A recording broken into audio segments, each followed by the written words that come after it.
Meine Damen und Ladies and gentlemen, I'm delighted to be able to welcome today, for the sixth time, the President of the United States of America, Barack Obama, to Germany. In his capacity as President of the United States, let us remind ourselves, after visiting us in his capacity as candidate here in Berlin. We then met in Baden-Baden. We then met in Dresden and Buchenwald. We saw each other when he gave a speech at the Brandenburg Gate. In Elmau, we met again at the G7. Then Hanover Fair comes to mind. And today he is again here in Berlin. So 8 years are coming to a close. This is the last visit of Barack Obama to our country, to Germany. I am very glad that he chose Germany as one of the sort of stopovers on this trip, and thank you very much. Thank you for the friendship you've always demonstrated. Thank you for the reliable friendship and partnership you demonstrated in very difficult hours of our relationship. So let me again pay tribute to what we've been able to achieve, to what we discuss, to what we were able to bring about. Difficult hours come to mind, as I said, those that had a bearing on the cooperation of our intelligence services. And I'm very grateful that Barack Obama, as president, very much put protection of privacy on the agenda today due to the threat of Islamist terrorism all over the world. Through the threat of IS, we recognize how important the cooperation with intelligence services, and here first and foremost also with the services of the United States is. We need this cooperation. Let me say this from a German perspective very clearly and unequivocally. Our bilateral relations are very good. They're very close in the areas of business, of the economy. The United States of America last year were our most important trading partner, both for Germany and the European Union. The European Union and the United States of America are the big, important economic areas for us, which is why I've always come out strongly in favor of concluding a trade agreement with the United States of America. We have made progress, quite a lot of progress. They cannot be stopped, those negotiations, but we'll keep what we have achieved so far. And I'm absolutely certain that one day we will come back to what we have achieved and build on it.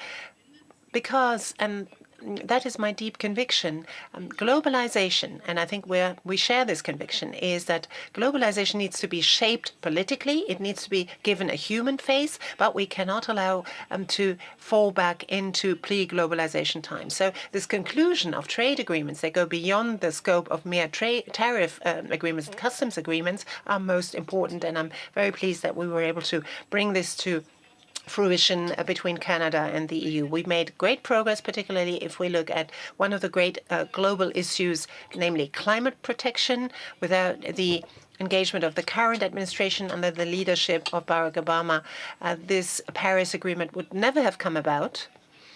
There has been a change in the attitude in the United States towards that agreement, but there is also a better cooperation with China. So last year, we were able to conclude a Paris Climate Agreement, which will lead the way for the rest of the world, which is groundbreaking. And together with the Sustainable Development Goals of the Agenda 2030 for the whole world, this is indeed a sea change, I think, that we see here.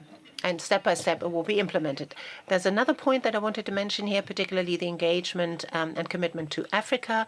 For us Europeans, Africa as a neighboring continent is of prime importance. The development of African countries is in our very own vested interest. We as Germans, but also we as members of the European Union, will have to deal with this. It will be at the very top of our agenda. There are a lot of areas where we cooperate, fight against ISIL, for example. Here, Germany was able to contribute to a certain extent in certain areas, will continue to do so, for example, in supporting the Peshmerga, in air policing. But we also have to acknowledge that the United States of America bear most of the burden. They bear the brunt of this responsibility. So I take your remarks very seriously, Barack, that the European Union as a whole, but also Germany, it needs to recognize that this is our alliance, our common alliance, our transatlantic alliance, that we have to step out our engagement, because in the long run, we will not be allowed to accept this imbalance as regards the contributions we give to this alliance. And we have understood this message, and we have started to react. We have worked very closely together, for example, in Afghanistan. We're continuing to do so. I'm very pleased that this military engagement, together with a political roadmap that we developed, we were able to continue. We want to bring about a political solution there. We work very closely together on the issue of annexation of Crimea and Russia's attempt to actually conquer Ukraine, and actually they did so, conquer part of the territory. We tried to come to a peaceful settlement here on this. So our interests are very much aligned. Our attempts of cooperation are very much aligned. We continue to build on what we've already achieved in these last months of the administration, and we will continue also with the new administration. This is the end of an 8-year cooperation that was very close indeed. From a German point of view, German-American and European-American relations are a pillar of our foreign policy.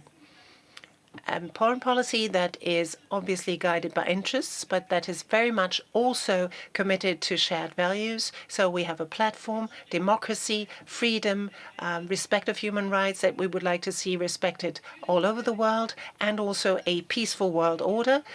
We have shared those values. We continue to share those values, and obviously we will continue to cooperate with the new administration. But today, I think a word of gratitude is at hand. Thank you very much for this very close, very intensive cooperation. Wonderful to be back in Berlin. This is my 6th visit to Germany. It will not be my last. I have somehow continued to miss Oktoberfest, so that's probably something that is better for me to do as a former president rather than as president. I'll have more fun. It's also wonderful to be back with my great friend and ally, Chancellor Merkel. As I reflect back over the last 8 years, I could not ask for a steadier or more reliable partner on the world stage, often through some very challenging times. So I want to thank you for your friendship, for your leadership, and your commitment to our alliance.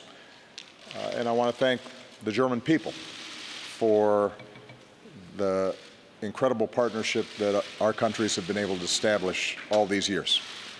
Last week marked the 27th anniversary of the fall of the Berlin Wall. The United States was proud to stand with the people of Germany as this nation and this continent reunited and rebuilt and reached for a better future. And it's a reminder that the commitment of the United States to Europe is enduring, and it's rooted in the values we share, values that Angela just mentioned. Our commitment to democracy, our commitment to rule of law, our commitment to the dignity of all people in our own countries and around the world. Our alliance with our NATO partners has been a cornerstone of U.S. foreign policy for nearly 70 years, in good times and in bad, and through presidents of both parties, because the United States has a fundamental interest in Europe's stability and security. The commitment that Angela and I share to this guiding principle has formed the basis for our conversations this afternoon. We discussed our efforts to keep our countries competitive and to create jobs and opportunity on both sides of the Atlantic. The negotiations on agreements like TTIP have been challenging, and obviously at a moment when there's concerns about globalization and the benefits that accrue to particular people, it is important that those negotiations and channels of communication remain, because ultimately what we have shown over the last several decades is that markets and trade and commerce can create prosperity in all of our countries, that it's not a win-lose situation, but it can be a win-win situation. And at a time when the European project is facing challenges, it's especially important to show the benefits of economic integration by continuing to invest in our people and working to reduce inequality, both within and across our countries. I reiterated our hope that negotiations over the United Kingdom's exit from the EU will be conducted in a smooth and orderly and transparent fashion and preserve as closely as possible the economic and political and security relationships between the UK and EU. And I continue to believe what I said in Hanover, that the EU remains one of the world's great political and economic achievements, and that those achievements should not be taken for granted, that they need to be nurtured and cultivated and protected and fought for, because the achievements that we've seen on this continent, in contrast to a divided Europe of the previous century, are ones that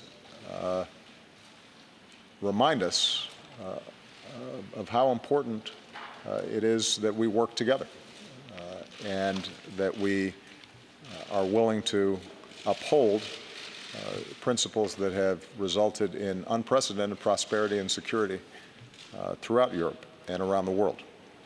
With the threat of climate change only becoming more urgent, Angela and I focused on the need for American and EU leadership to advance global cooperation. Both of our nations were proud to join the Paris Climate Agreement, which the world should work to implement quickly. Continued global leadership on climate, in addition to increasing private investment in clean energy, is going to be critical to meeting this growing threat. Of course, we discussed our commitment to meeting shared security challenges, from countering cyber threats to ensuring that Iran continues to live up to the terms of the Iran nuclear deal. I commended Angela for her leadership, along with President Hollande, in working to resolve the conflict in Ukraine. We continued to stand with the people of Ukraine and for the basic principle that nations have a right to determine their own destiny, and we discussed the importance of maintaining sanctions until Russia fully complies with the Minsk agreement. As part of the coalition against ISIL, we are putting that terrorist network under tremendous pressure. Here in Berlin this week, coalition members are meeting to ensure we remain unified and focused on our mission to destroy ISIL. We are very grateful for the vital contributions Germany has made to this fight, training local forces in Iraq, sharing intelligence, providing reconnaissance aircraft, including the recent deployment of additional NATO AWACS. And as Iraqi forces continue the liberation of Mosul, I'm pleased that NATO will be meeting the commitment we made in Warsaw to begin training additional forces in Iraq, which started this January. We also continue to stand united with Germany and our NATO allies in our ongoing efforts to build peace and stability in Afghanistan. On Syria, it's clear that the indiscriminate attacks on civilians by the Assad regime and Russia will only worsen the humanitarian catastrophe, and that a negotiated end to the conflict is the only way to achieve lasting peace in Syria. Angela and I also agreed the need for a comprehensive and humane response to the devastating humanitarian crisis in Syria and for the influx of migrants and refugees from around the world.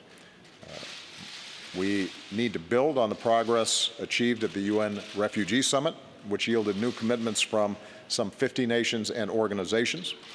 The United States is doing our part by increasing the number of refugees we resettle, and I want again to commend Angela and, more importantly, the German people for the extraordinary leadership and compassion that you have shown in the face of what I know is a very difficult challenge. You are not alone in trying to deal with this challenge. This is not an issue that any one country should bear, but is in need of an international response. And I not only intend to make sure that we have put in place more robust support from the United States, but I'm hoping that that continues beyond my administration. On this final visit, I am reminded of the visit I made here before I became president. It was 8 years ago. I had no gray hair, but I believe today what I said then. If you want a model for what is possible, if you want to see how to build a peaceful and prosperous and dynamic society, then look at Berlin and look at Germany. Look at Chancellor Merkel. Her personal story helps to tell the story of incredible achievement that the German people have embarked on, and I think is something that you should be very proud of. It is not inevitable that we make progress. It requires hard work. Sometimes it may seem as if progress is stalled, but what the history of post-war Germany shows is that strength and determination and focus and adherence to the values that we care about will result in a better future for our children and our grandchildren. And on behalf of the American people, I want to thank the German people. I want to thank Chancellor Merkel for your deep friendship and your steadfast partnership. So, vielen Dank.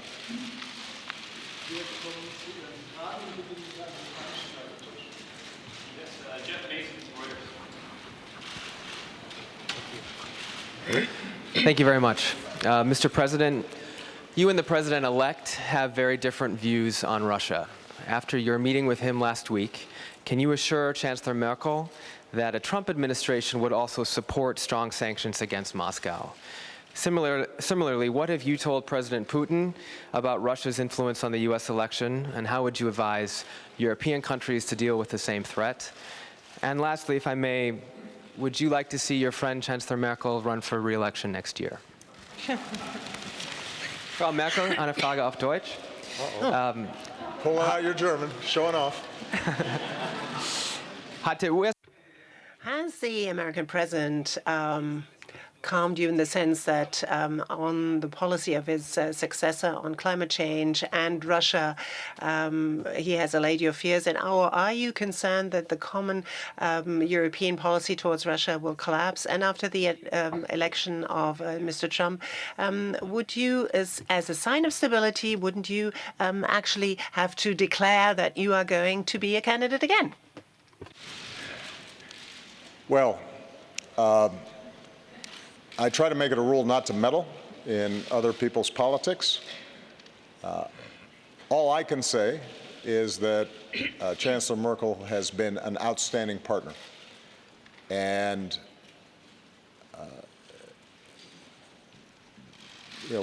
Chancellor Merkel is perhaps the only leader left among our closest allies that was there when I arrived. In some ways, we are now the veterans of many challenges over the last 8 years. And although we have not always been in sync on every issue, in terms of our core values, in terms of her integrity, her truthfulness, her thoughtfulness, her doing her homework, knowing her facts, her commitment to looking out for the interests of the German people first, but recognizing that part of good leadership on behalf of the nation requires engaging the world as a whole and participating effectively in multilateral institutions. I think she's been outstanding. So it's up to her whether she wants to stand again, and then ultimately it'll be up to the German people to decide what the future holds. If I were here and I were German and I had a vote, I might support her. But I don't know whether that hurts or helps. With respect to Russia, my principal approach to Russia has been constant since I first came into office. Russia is an important country. It is a military superpower. It has influence in the region, and it has influence around the world. And in order for us to solve many big problems around the world, it is in our interest to work with Russia and obtain their cooperation. I think we should all hope for a Russia that is successful, where its people are employed and the economy is growing and they are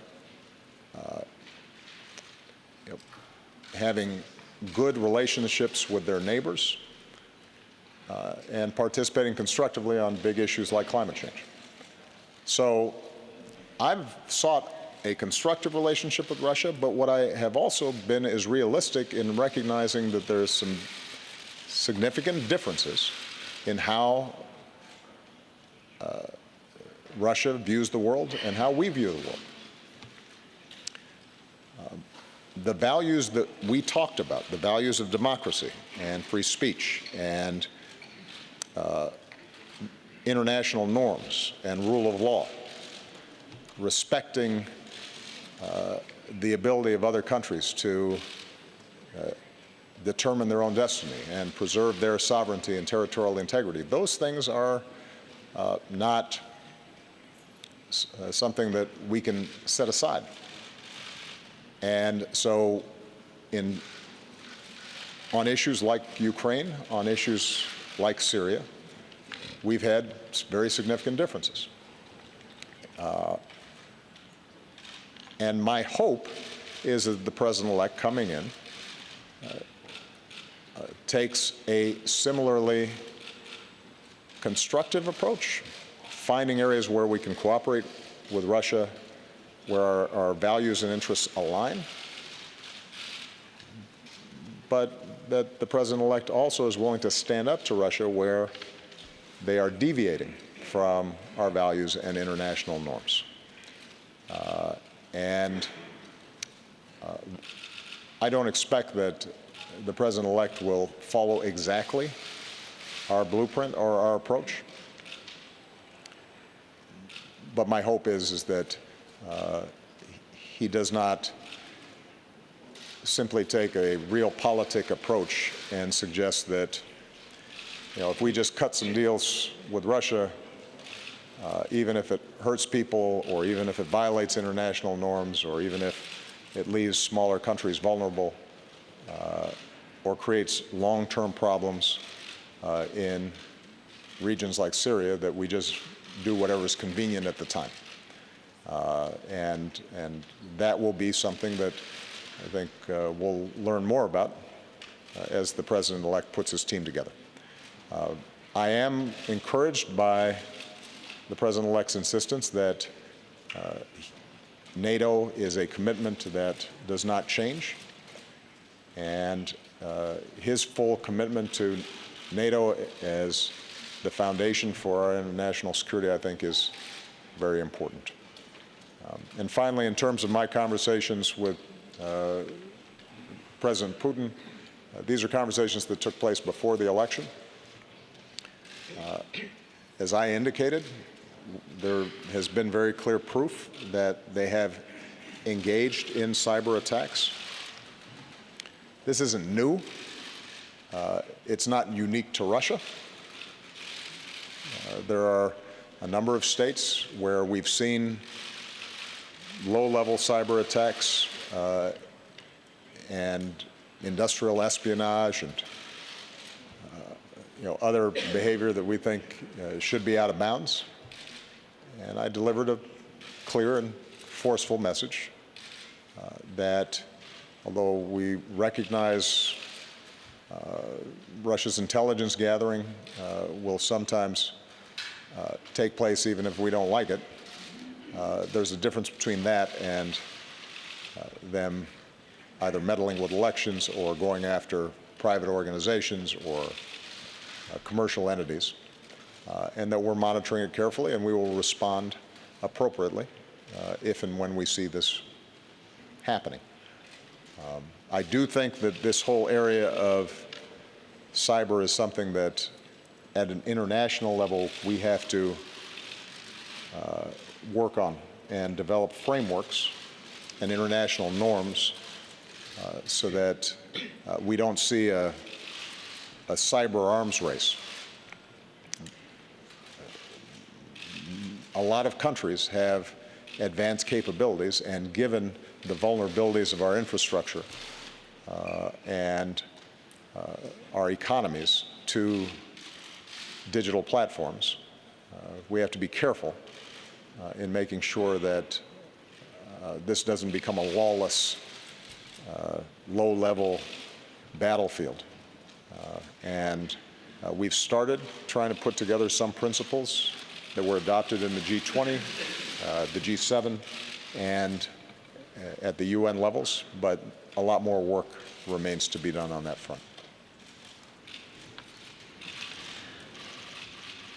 Ja, ich möchte als erstes Well, allow me, if I may, to underline, first of all, that I'm very much impressed that in spite of a very tough election campaign, this transition period in the United States of America, because it follows democratic principles, is working smoothly, because this is all about the American people. It's about the destiny of the American people. The outgoing administration is sharing its knowledge, its expertise with the incoming administration. And this, to us, is a sign of encouragement to continue the good cooperation that we have built between the United States of America and the Federal Republic of Germany, and that is in our mutual interest. So we will continue this. I will continue this with, I approach this with an open mind, and I'll do it on the basis of a deep conviction with President-elect Donald Trump. Secondly, on Russia, I can only repeat what the President said previously. This is all about respecting certain principles, and I'm saying this from a European vantage point, from a German vantage point, sorry. The fact that for over 70 years we have been able to enjoy peace, to live in peace, very much depends on territorial integrity and sovereignty of each and every European country being respected. In view of European history, the reverse would be the start of a very bitter road down a slippery slope, and we have to nip this in the bud. We have to stand up resolutely against any such attempts, but we are pinning our hopes on political efforts. This is why we launched the Normandy process in close coordination with the United States of America. And particularly from a German perspective, from the European perspective, I can only say again, Russia is our neighbor. Just look at Poland, the sort of European perspective this has. So we have an interest in seeing this relationship be a good one. We have a lot of historical ties, of course, a history that we share. But this mustn't keep us from, wherever we feel there are very grave differences of opinion, to raise them with them. But again, with political means, and always trying to work for political settlements. And this is what I'm going to continue to work on with all my heart. So on the question whether I will put up a candidacy, I will do this at the appropriate time, and this is not today.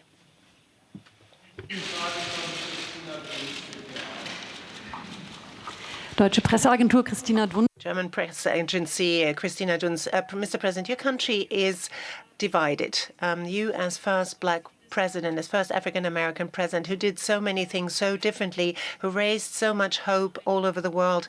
Do you think that you have perhaps, in a way, put too much of a strain, maybe too much of demands on the Americans? And to what extent do you think your successor may well be a threat to the rest of the world, to the security, because there are, after all, nuclear weapons here in Germany to which he has access? Now, will you want to be now, Madam Chancellor, see to it under this new administration, try to make Europe and Germany less dependent on the United States? And are you afraid of this wave of populism hitting Germany, hitting Europe as well? And a personal question. President Obama paid tribute to you as an outstanding politician. You are somewhat more sober in when you describe your partner. How difficult is it for you to take leave today of your partner?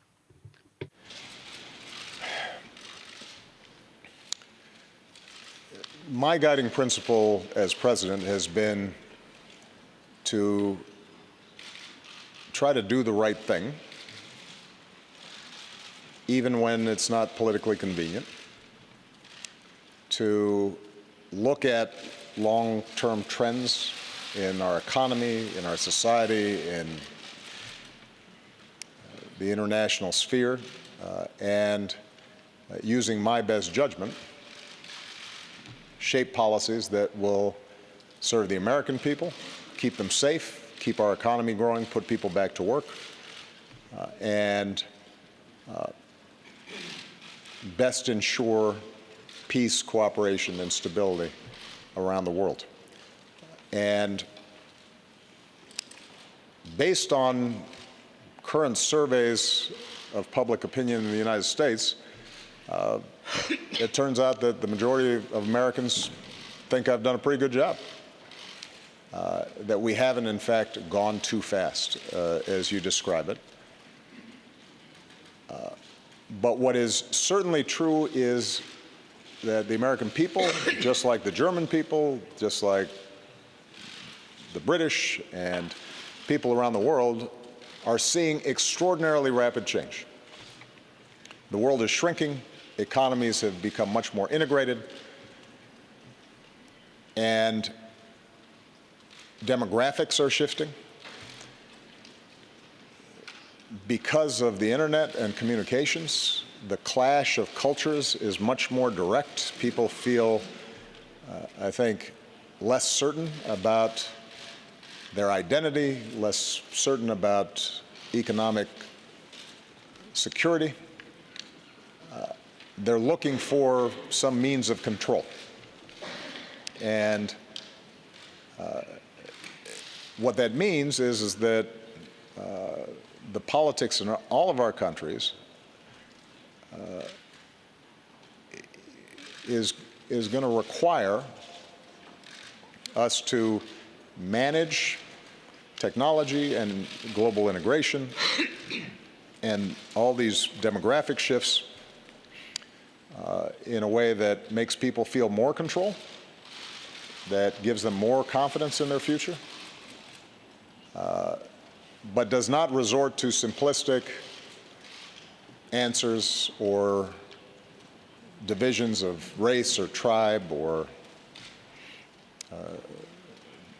of a crude nationalism, which I think can be contrasted to the pride and patriotism that we all feel about our respective countries. I think that our politics everywhere are going to be going through this bumpy phase. But as long as we stay true to our democratic principles, as long as elections have integrity, as long as we respect freedom of speech, freedom of religion, as long as there are checks and balances in our governments so that the people have the ability to not just make judgments about how well government is serving them, but also change governments if they're not serving them well, then I have confidence that over the long term, progress will continue. And I think it's especially important for those of us who believe in a world where we're interdependent, that believes in mutual interests and mutual respect between nations. It's particularly important that we reach out to everybody in our countries, those who feel disaffected, those who feel left behind by globalization, and address their concerns in constructive ways as opposed to more destructive ways. And I think that can be done. But it's hard. It requires creativity. It requires effective communications. Part of what's changed in politics is social media and how people are receiving information. It's easier to make negative attacks and simplistic slogans than it is to communicate complex policies. But we'll figure it out. So ultimately, I remain optimistic about not just America's futures, but the direction that the world is going in. And part of what makes me most optimistic is if you look at the attitudes of young people. Across the board, young people are much more comfortable with respecting differences. They are much more comfortable with diversity. They are much less likely to express attitudes that divide us between us and them. They see themselves as part of a global economy that they can navigate successfully. And are showing enormous creativity and entrepreneurship and working with each other across borders. So that's where the future is. But we have to create that bridge to the future. And that means making sure we're paying attention to the wages of workers in countries and making sure that we're investing in their education and their skills, that we are growing the economy in smart ways and rebuilding our infrastructure and investing in science and development, and that we stay true to those values that helped get us here. And if we do that, I think we're going to be fine.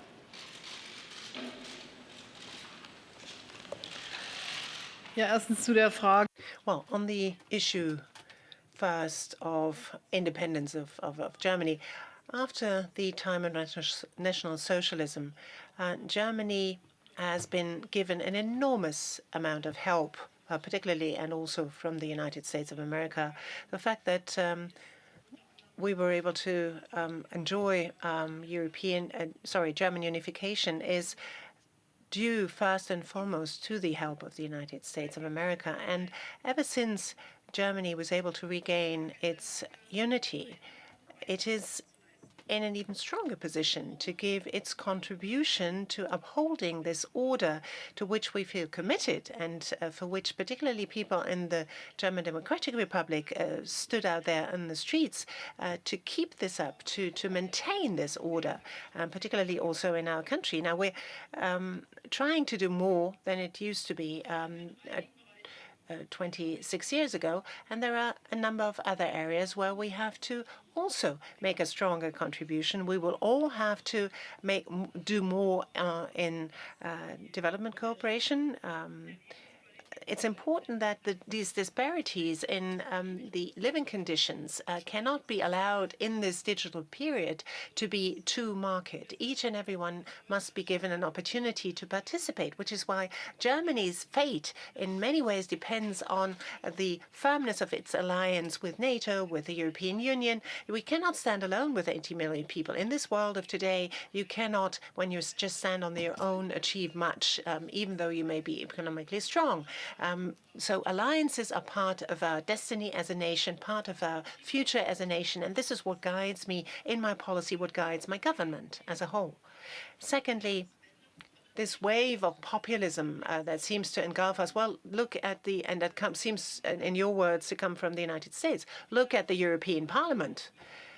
There are a lot of people who are looking for simplistic solutions, who are sort of preaching policies of, very unfriendly policies. We have them here in Europe too. We have them here in Germany too. And to take up where the president left off, digitization is in a way a disruptive force, a disruptive technological force that brings about deep-seated change, transformation of society. Look at the history of the printing press. When this was invented, what sort of consequences this had, or industrialization, what sort of consequences that had. Very often it led to enormous transformational processes within individual societies, and it took a while until societies learned how to find the right kind of policies to contain this and to manage and steer this. And I think we live in a period of profound transformation, very similar to when we had a transition from agricultural societies to industrial societies. Now, when we, for example, see shifts of huge production lines from certain areas to other countries, people tend to ask the question, where's my place in this modern world? We have this here, this tendency in our country, we have it in other countries, trying to keep a society together, trying to keep the older and the younger people together, trying to keep those who live in rural areas together with those who live in cities is one of the most important and most noble tasks of politicians these days, trying to see to it that each and everyone can find his or her place. But those that are belong purportedly to certain groups say we are the people and not the others. That is something that we cannot allow to happen. That is something that I think at the time in the GDR, at the time when we had this in the GDR, where the people stood in the street and said, "We are the people," that was something that filled me with great joy. But the fact that these people have hijacked it certainly is not something that fills me with great joy. We have to find new ways of addressing people, new ways of getting into contact with people, but I'm optimistic that we will be able to do so. Now, taking leave from my partner and friend, well, yes, it is hard. If you've worked together with somebody very well, leave taking is very difficult. But we are all politicians. We all know that democracy lives off change. So in the United States of America, the Constitution has very clear stipulations on this. It's a tough rule, 8 years, and that's it. Out goes the president and a new one comes in. So if it's in the German interest to have good transatlantic relations, well, the task is also to look ahead. But our personal, we have freedom of movement in the whole of Germany. So if we want to see each other, well, I'm game. So we're not completely out of this world, as we would say. All right. Next question will come from Margaret Brennan, CBS. Thank you very much, Mr. President. You've spoken a great deal about what you've characterized as kind of a crude form of nationalism, perhaps on the rise. I'm wondering if you would advise some of those protesters at home to stop demonstrating against some of the charged rhetoric that has been used by Donald Trump. And I'm wondering as well if you've advised your successor to be extra mindful of what you see as some very worrisome trends, particularly when it comes to making his own potentially powerful staff picks. Lastly, sir, in these final weeks of your presidency, do you believe you have any leverage to stop Bashar al-Assad and Vladimir Putin from continuing to bomb Aleppo? Chancellor Merkel, I'd like to ask you, Bashar al-Assad has described Donald Trump as a natural ally. Your own foreign minister has described Donald Trump as a preacher of hate. I'm wondering, would you tell Americans that they now have a perception problem?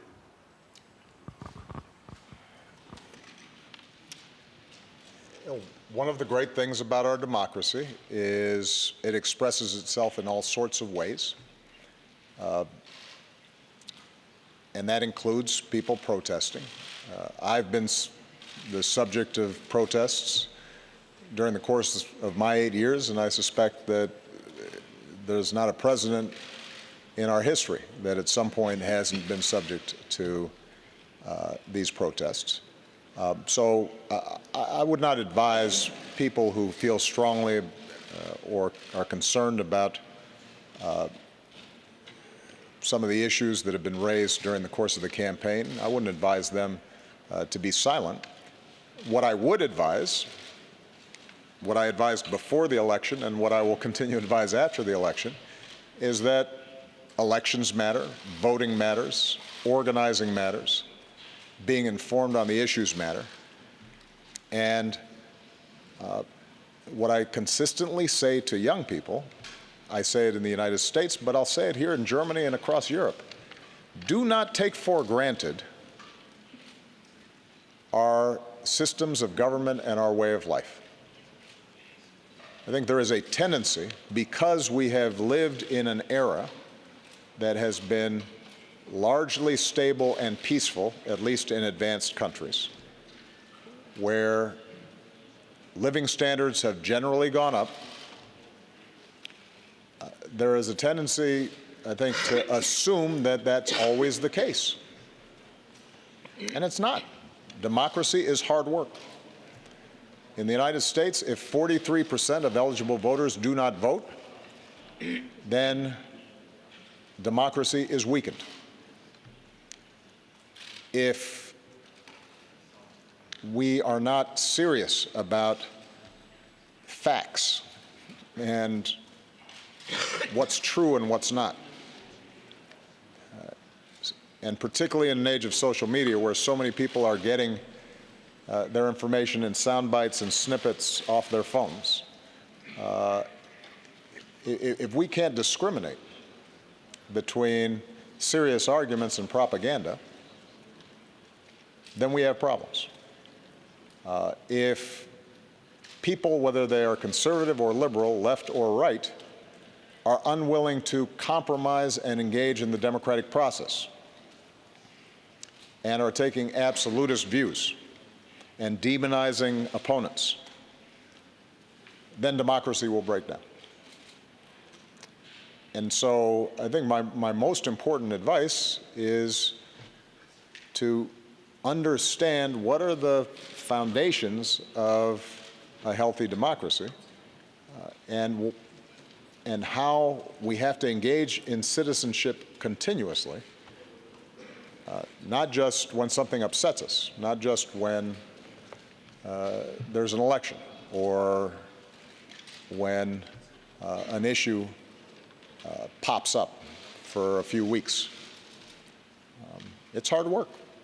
And the good news is I think there are a lot of young people, certainly who were involved in my campaigns, and I think continue to be involved in work, not just politically, but through nonprofits and other organizations that can carry this hard work of democracy forward.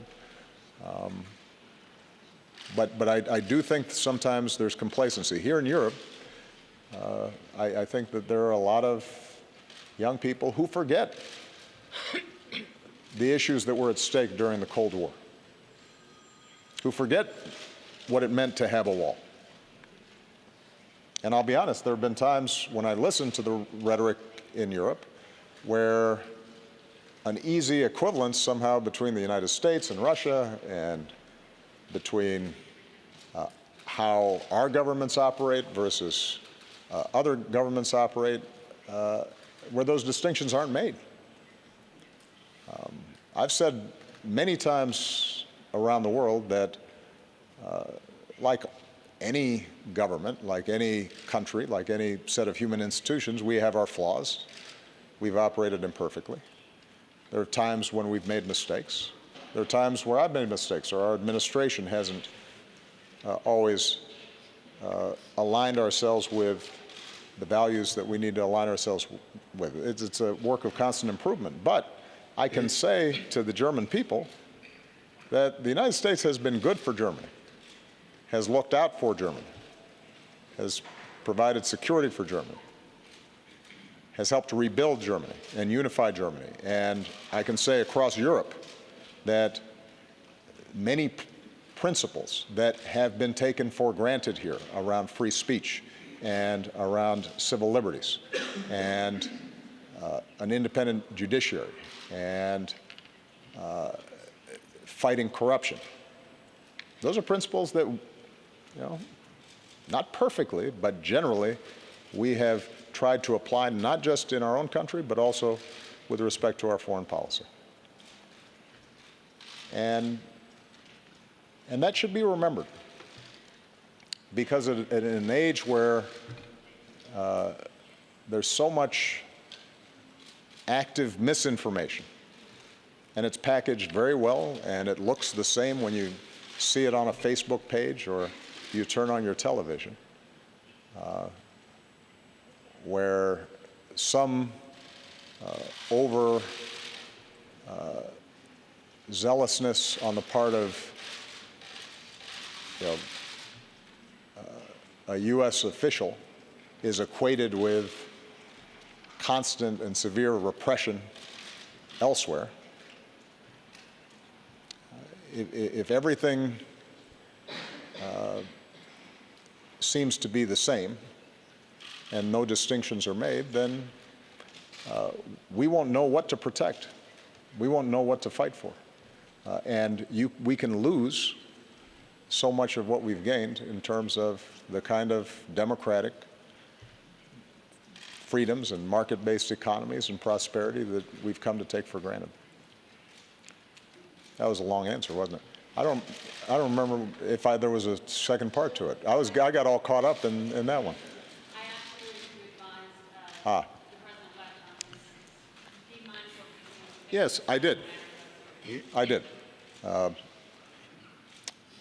He ran an extraordinarily unconventional campaign, and it resulted in the biggest political upset in perhaps modern political history, American history. And that means that he now has to transition to governance. And what I said to him was that what may work in generating enthusiasm or passion during elections may be different than what will work in terms of unifying the country and gaining the trust even of those who didn't support him.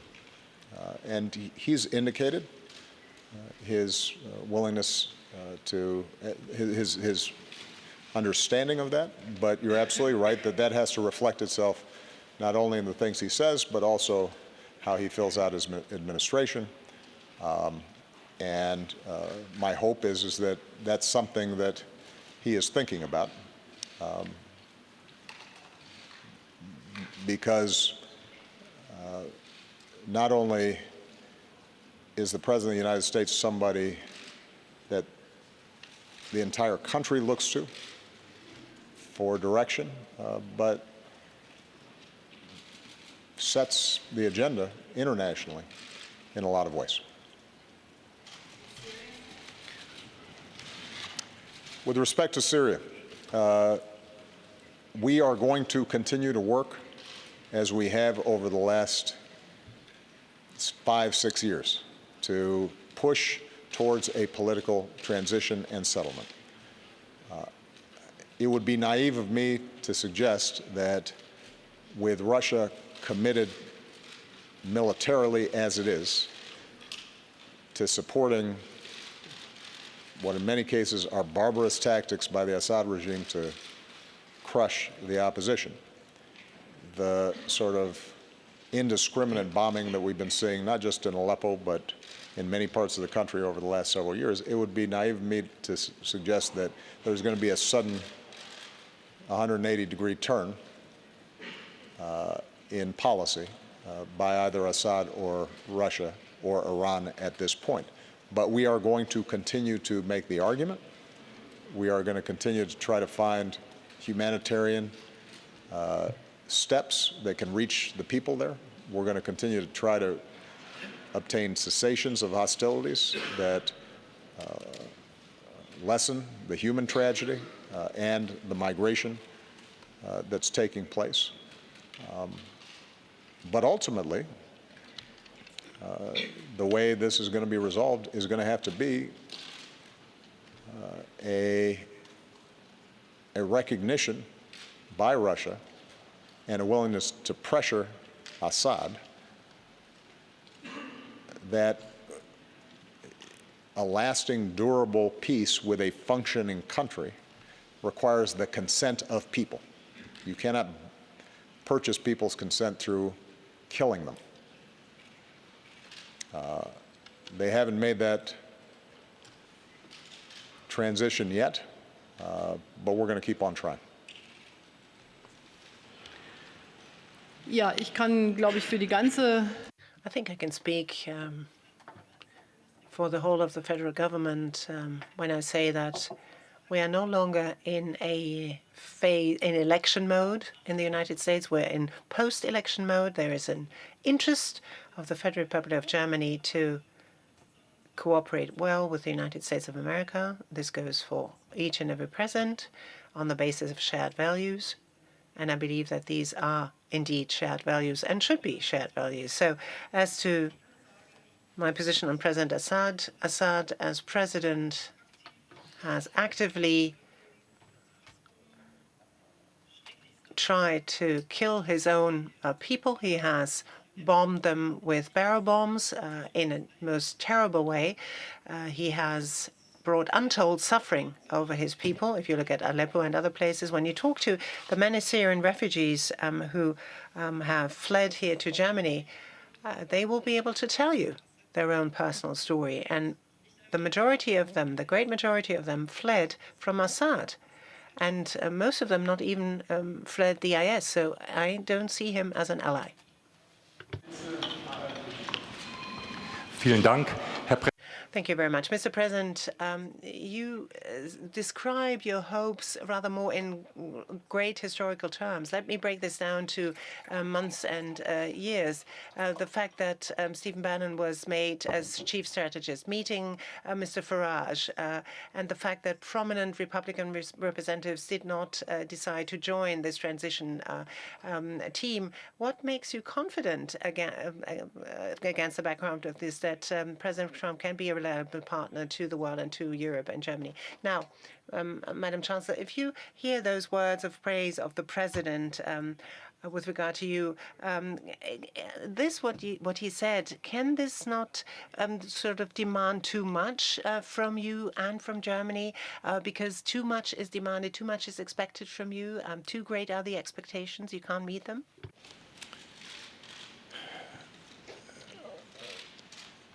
I'm always optimistic.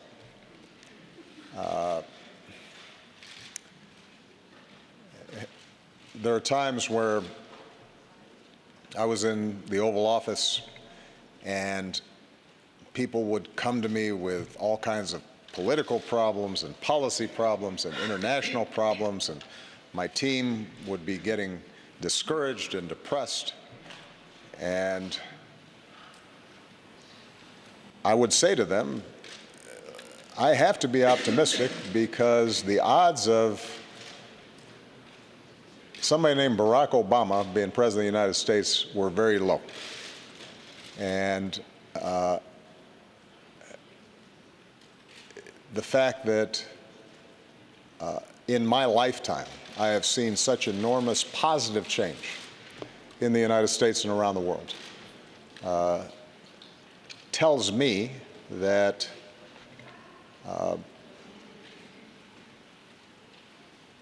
that although history does not travel in a straight line, it moves in the direction of justice and freedom and a better life for people. But we have to fight for it. We have to work for it. What makes me cautiously optimistic about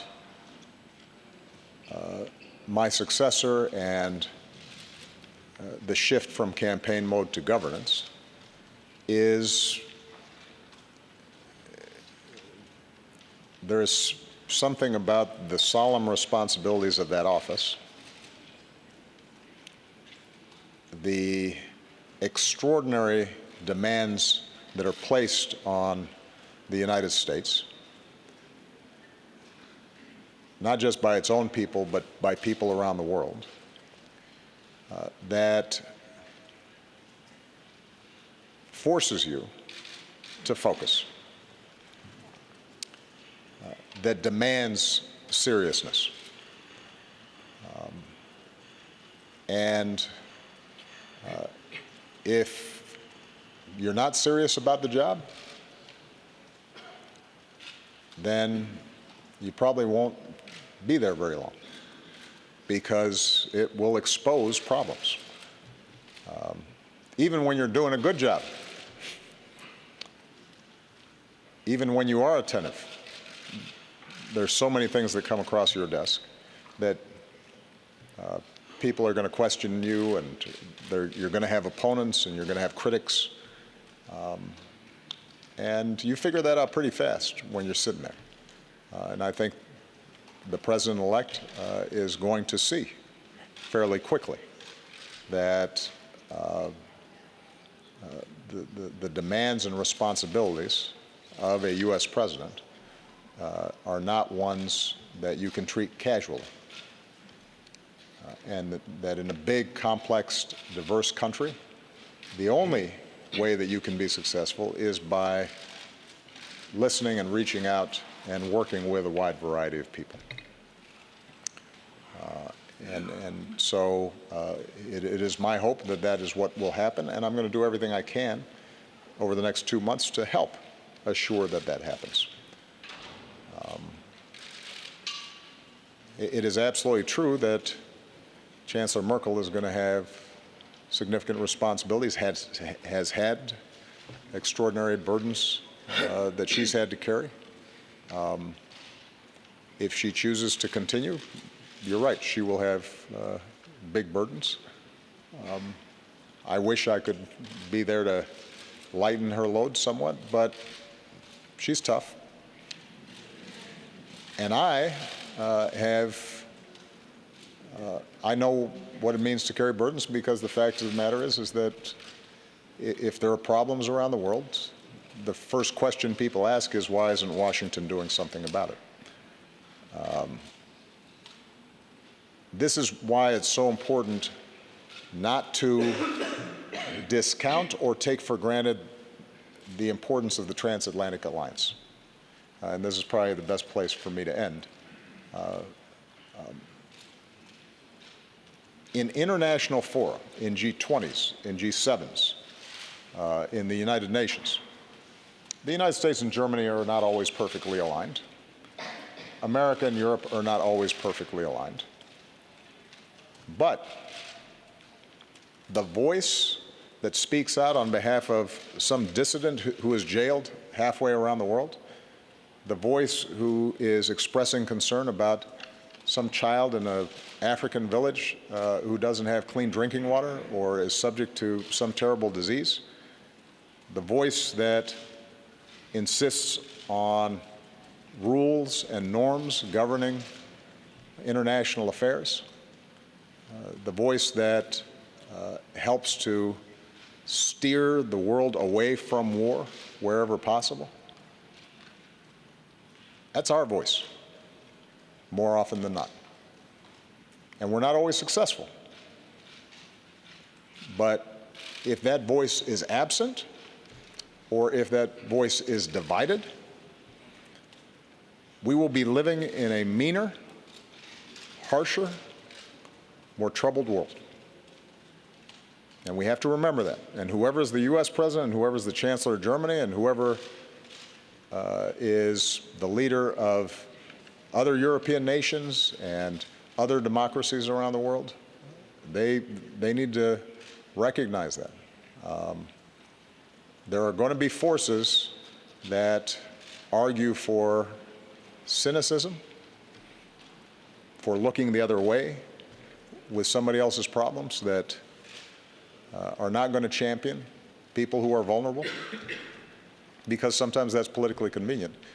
And if we don't have a strong transatlantic alliance that's standing up for those things, we will be giving to our children a worse world. We will go backwards instead of forwards. So whoever the U.S. president is, whoever the Chancellor of Germany is, we need to remember that, and our citizenry, who decide who our presidents and chancellors are, need to remember that.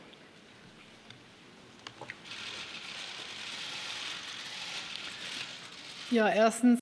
Well,